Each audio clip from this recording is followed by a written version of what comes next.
I wanted to ask you something which has been a subject matter of discussion vis-a-vis economy right from the very beginning of this pandemic, when the deadly virus came in and the lockdowns came into effect, and it dealt a body blow to the economy.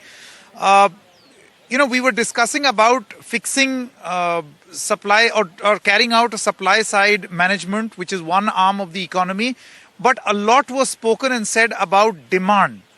Are you confident that the country has been able to manage this equilibrium? Because you may fix the supply, but if there is no demand, then really doesn't matter. Sanket, I think we have to be balanced in our assessments here.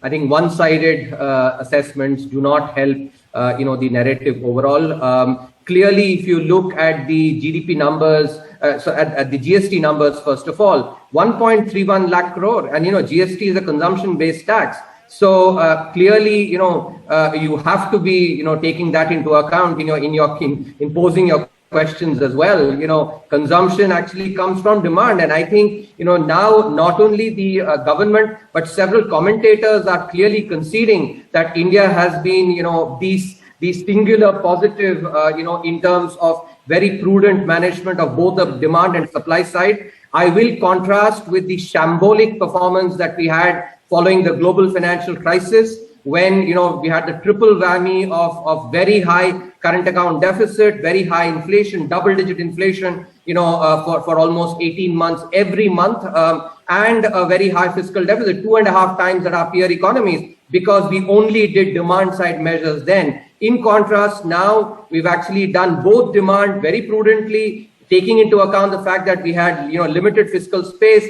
and also had the foresight to work on supply side measures. And that is why inflation is at 4.5% less than 5%, in control. And also, if you contrast with the rest of the economies, look at the emerging economies, Turkey, Brazil, Mexico, etc. Double-digit inflation, Turkey, touching close to 20%.